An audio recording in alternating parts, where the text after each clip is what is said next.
Okay. All right, I am back. It's 9:10. Let me shut off this transcription because that really annoys me. Hopefully it is good for some people, but okay, you were able to, I see many of you took the quiz, and most of you, looks like your marks range between sort of all in the 20s out of 30, which is good. Seems like you're understanding and able to do the quiz, probably a little bit better than last week. I see some of your marks from last week were in the high teens or in the teens. So good for you to kind of get the hang of it. If you want to redo a quiz, if you want to, and you don't have to, or if you want to redo something that's not able to do, let me know and I can reset that for you. All right, but you have to take that next mark. You can't take the better mark. It's just once I sort of open it up again, it sort of deletes your pass mark. Okay. All right, so we got to take the quiz. Awesome, on the advanced ticket pricing strategies. Now, since there isn't a presentation today, unfortunately, because we're not sure where our individuals are, I see that many of you did participate in the discussion board, which was good. The discussion board is been fairly active. 13 people getting there. Unfortunately, if you don't participate in the week, once it's closed, it's closed. So it's week 2 will now be closed. So there's over 10 people that didn't participate in that. So which is the way it goes. You can't really have a discussion board going on all week if no one's really looking after it, or if people aren't, once it's over, we're done with it. Okay, so let's. I did read through all the posts in the discussion board, and I thought that it seems like most people did sort of had a opinion of a total ban of drugs in sport. Now, was anyone able to confirm that, or was there any different opinions that I might have missed?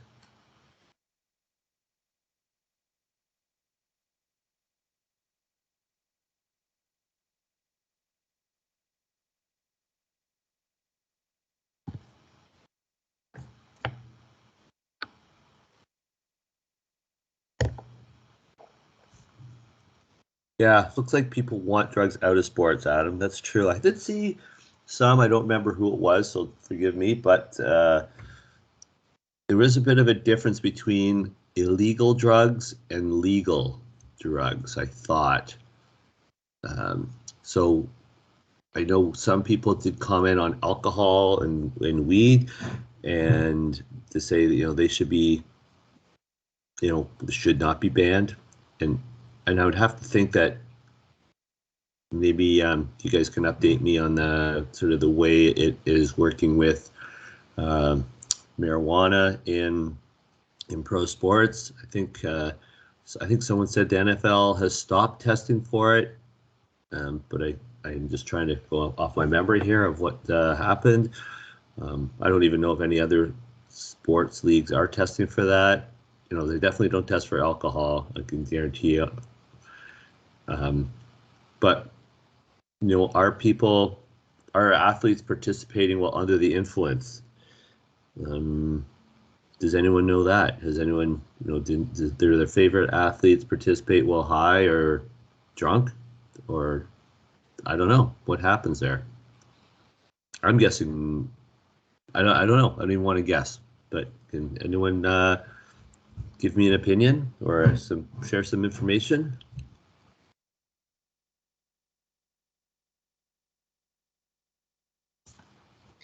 Well, the NBA and the MLB and pretty much all the leagues now, yeah, they don't test regularly for marijuana. They treat it the same as alcohol. So players aren't players are held responsible, but like, yeah, they're not testing unless there's probable cause, and so I wouldn't Mhm. assume there's players, acting out and participating drunk and stoned, but like, I don't know. Yeah, I feel like they're just trying to more focus on they. I feel like players are more reliable nowadays than back in like even like 20 years ago. So they're more Mhm. focusing on like the opioid like epidemic and trying to crack down on the more serious drugs and kind of let the players keep themselves responsible for the minor things. Right. Yeah, that's interesting. John, thanks for sharing those comments. I appreciate that.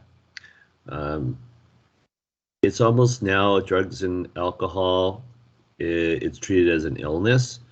So, we have, I think the more high profile athlete we saw, Carey Price, in a sort of in rehab in this fall when this NHL first started.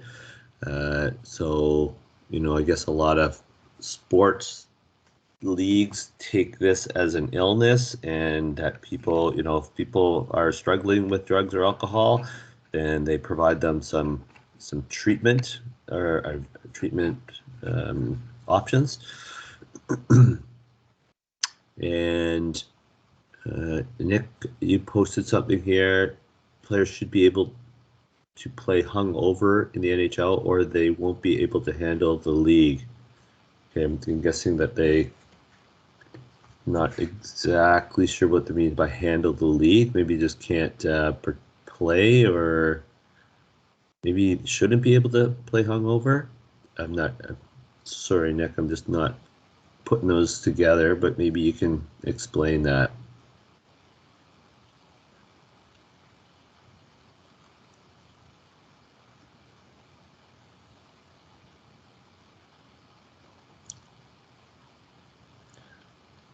Well, I think what we're seeing with alcohol and drugs is that, sports leagues do take it seriously.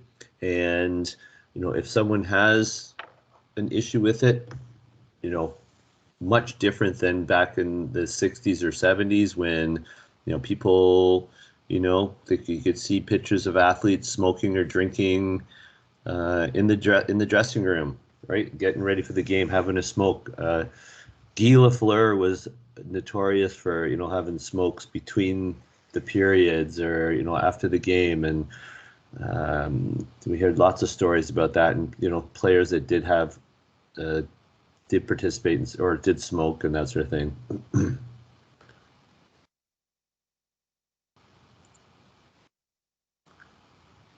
Okay, Nick, that makes much more sense. Thank you. Yes, if they can't handle a few drinks after the game, then they shouldn't be in the league. All right, well, that's an opinion from that player. I guess I don't know. But probably being drunk is you're probably not on the top of your game. Hungover, I have heard stories of guys, having their best game ever is like they, and this is just legend or rumor or whatever, but they stayed up partying all night and went out and scored the game-winning goal or something like that, or sunk 50 points in a game or something like that. Just how do you explain that sort of thing? Not sure. Um, all right, let's go on to. Let me find it here. Oh, there it is.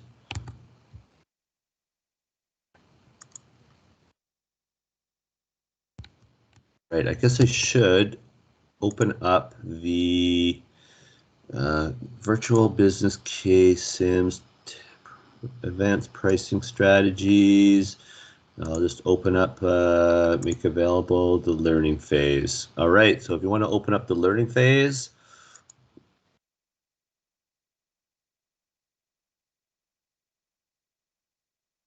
and I will share my screen.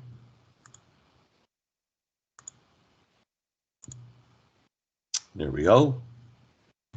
Okay, I will take us through the learning phase as you're doing it as well at home on your own computers. Okay, so as we know, the orientation of these screens, they all look sort of the same. At the top, it tells you the module you're in, advanced pricing strategies. We're in the learning phase. Up in the top left, start, run to, and then your speed and your date. You can see we're in 2033. And then we have our options over here, file, view, actions, and reports. And we can also increase or decrease the size of our playing field, but I have a sort of a sweet spot. We like it right there. Okay, so let's go through these steps and see what we are learning about the advanced pricing strategies. So in this case simulation, you will look at the variable pricing and dynamic pricing. Variable pricing refers to the pricing the same seats differently based on current known external factors affecting demand. That's the variable, okay? So here, click on reports and then event reports. And then click the forward arrow twice right over here, because right now we're in July. We want to go to September. All right. View the games in September. Most of the games this season have expected demand of 14,500. I'm guessing that's the sellout. The highest, maybe? No, no, it's not, because 30,000. Okay. Sorry. Most of the games this season have expected demand of 14,500, but the last two games in September are an exception. What is the expected demand for the games in September 18th and 25th? So we can see right here, 18th and 25th. I'm just going to click on that for a second, see what the pricing is. Okay, it is 30,000. We see that the demand is 30,000. The demand is the amount of people they're expecting to buy tickets for that game. Click next. The opponents for these two games are traditionally rivals. So this is the rivals. It's the Montreal Canadiens. It's the Buffalo Bills playing the. It's a playoff game, or no, it's not. It's a regular season game. I'm not even sure rivals in NBA, NFL. But let's go. It's Buffalo and New England. Maybe they're rivals. Okay. The opponents of these two games are traditionally rivals and drive high demand every year. You'll conduct a controlled experiment by variable pricing just one of these games to see if you can make it more profitable. So we're going to look at those two games. In the event reports calendar, click details right here. For the game of September 11th, we're going to click details. On the event report that appears, uncheck right here the checkbox labeled show this report after each game. Click. Okay, this allows us to run through multiple weeks uninterrupted. Hit close. Got it? Next, click actions ticket prices. So we can leave that up or we'll close it. Actions ticket prices. When you go to actions, it should show you the only option you can click on. I don't think you can. Yeah, you can't click on any of the grade ones. You have to choose ticket prices. Okay. Check the checkbox for September 25th game right up here. The third option versus the Tigers in the list of upcoming games. Under seating, enter the following 6 prices from top to bottom. All right, top 55. Then you hit tab. 60. Tab. 65. Tab down to 75. 80. And 85. And click set ticket prices. Click OK. And click close. Next. Step 2, go on to step 3. Click Run To button and select October 3rd. Run to. I'm going to have to go click, click, click. October 3rd is the Monday after the game. It's going to run automatically. We're going to see up here, we're still in July. It'll catch up pretty quickly. You can see because it's flashing as each day going by, day and night, day and night, day and night, and so on and so on. We're getting into August. at the bottom of the column label. Okay, the reports financials will come up eventually once we get to these games. We're going to start seeing games come up pretty soon here. Here comes the game on September 11th. You can see the stands over here. That's about 80% full. Next game, whoa, completely full. The other 30,000. This is the next game is the game we adjusted. Oh, we see a few seats that are empty here. And it's going to go October 2nd, stop October 3rd. Okay, so click reports, financials, and at the bottom of the column labeled September 18th and the 25th, you can find the profit for the two games with high demand.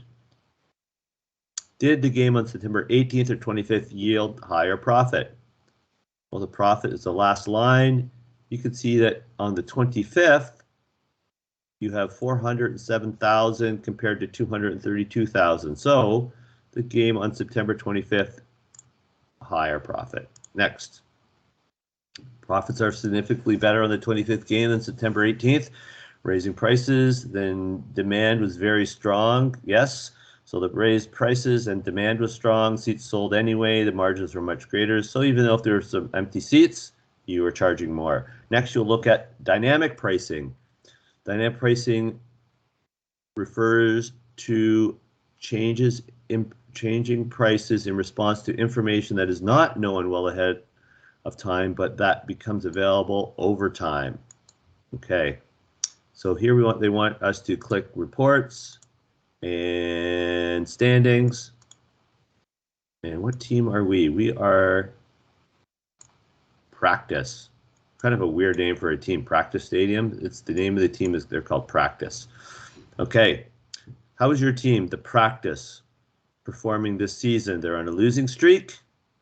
Don't think so. They've had some ups and downs. No, they're a perfect record so far. Correct. They're 4-0. Haven't lost yet. Next. Everyone knows that winning teams draw more fans. Click reports. Again, and event reports. Previously, the game October 9th and later, games on October 9th and later had an estimated demand for 4,500. Ha! What has happened now to the demand for the upcoming games? They're asking this because your team's on a winning streak. They've won 4 in a row. So has the demand declined sharply? No. Has it risen by several thousand? It has increased to over 30,000. Well, it's not quite over 30,000, but it has risen by several thousand, right? It's 19, 22, 22, 22. Actually, if you go further, oh, there's only another game, 22 there. Okay, so next. Games in October now have higher estimated demand due to your winning streak. That means you have the opportunity to dynamically raise prices. Click actions. Close that. Actions. Ticket prices. Click the check all right here. Link to select all games in the list of upcoming games, either following 6 prices from the top. Okay, now we're going to enter the prices in here. All right, we'll type with 35, then I hit the tab button, 40, tab, 50, tab, 60, tab, 70, tab, 80. And click set ticket prices. Hit OK. Once you hit OK, these games will disappear, right? Okay, or will they? No, they won't. Okay, I thought they did. Okay, so ticket prices. Okay, got it. Click the next to continue. Hit close and next. Click run button. Run to button. Sorry, October 17th. We're going to go right to here. So that means we click October. Whoops. October 17th. Whoops, I didn't click October 17th. Run to October 17th. We're going to have 2 games because they play on Sunday, I believe, so the 9th and the 16th. So here we go. There comes 1 game. Looks like it's sold out to me. Sold out.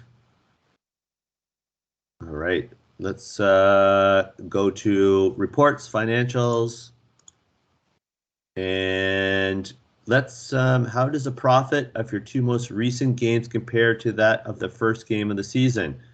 Your two most recent games, but we haven't, okay, that would be the 9th and the 16th. Let's look at the profit at the bottom. 288, 304 compared to the first game of the season where you lost money of 42,000. So the profits per game has fallen. No. Profits has improved slightly. I would say it's more than slightly. Has improved to more than 300,000. This is 288, but since you lost 42 in the first week, they're both over 300,000. Right? You understand that? 288 plus the 42 that you lost, you are over 300,000 there. So next, with your winning streak, your dynamic pricing strategy, your franchise's financial performance is way up. So click reports and standings. How is your team's performance on the field looking? Well, they're perfect. Record continues. Next, 9. Practices continued to its winning streak. Click reports and reports, event reports. Last time you looked at the report, demand was up to almost 23,000. Has the trend increased demand continued? We have one game there, the 24,000 and 24,000. Would have to say it's continued to rise because it's over 23,000. It's over 24. So let's click on that. You could say if it was leveled off, it would be pretty well the same as 23,000, but it has gone up over 1,000 people. So it's continued to rise. Next, remaining 2 games in October now have higher estimated demand. You can try raising prices even higher. Note the estimated demand far exceeds your stadium capacity. So here we're going to do actions, ticket prices, check all. And we're going to set the prices for the game. So we're going to increase a little bit. We're going to 40, 45, 55, 65, 75, and 85. Okay, we're going to hit set ticket prices and click OK and close. And then we're going to hit next and click run to button October 31st. Boom. Okay, we're going to see these last 2 games played. What's happening? Looks like it's still sold out to me. And looks like it's selling out. Okay. And we're going to hit reports, financials. We're going to go to our last 2 games. Look at the profit for the last 2 games at the bottom columns labeled the 23rd and the 30th. Scroll to the right if necessary to view these games. How does the profit for the last 2 games compare to the earlier games? It's continuing to rise, 326, 351. We could break it down and look at, is it ticket sales are definitely increased. The concessions are pretty level. Parking is pretty level. I guess must be the ticket prices because it's about 100,000 more, right? You have risen your ticket prices, increased your ticket prices. All right, so profits fell. Profits have risen to over 325,000. Correct. Next, even though you raised prices on the last 2 games, they were still more profitable than earlier games since the perfect season drove demand sky high. Congratulations, you have completed the learning phase and now can move on to the challenge phase. Excellent. So you could go back and play and find out, what is that breaking point? Raise your tickets to $150. See what happens. Okay, so I'm going to just close that. For some reason, it doesn't like closing. Okay. I will now open up the challenge phase for you. It is available. Okay, it is 9:34 right now. And the challenge phase you have, and you're able to do that. How many are in class here? 16. We didn't lose too many people. Maybe one we lost there. Maybe someone got disconnected.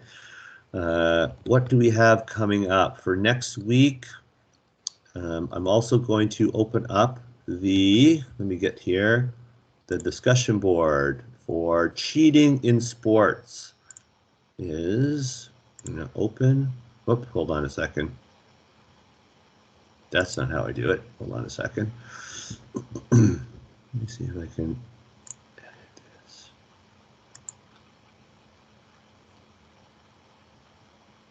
Make it available. Yes. Submit. And no, that's it. Hold on. So I'm just getting some settings set up here.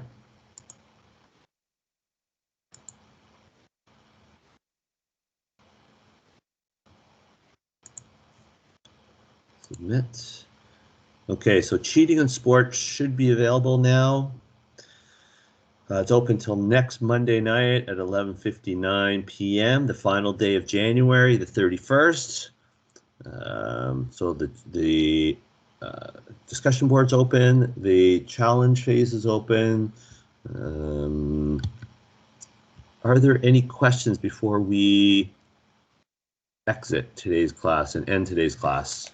And enjoy this beautiful, sunny, snowy day in Barrie. I was gonna wait till after class just to kind of talk to you and catch up on. Okay. All right. Stuff. Well, I will stop the recording now, and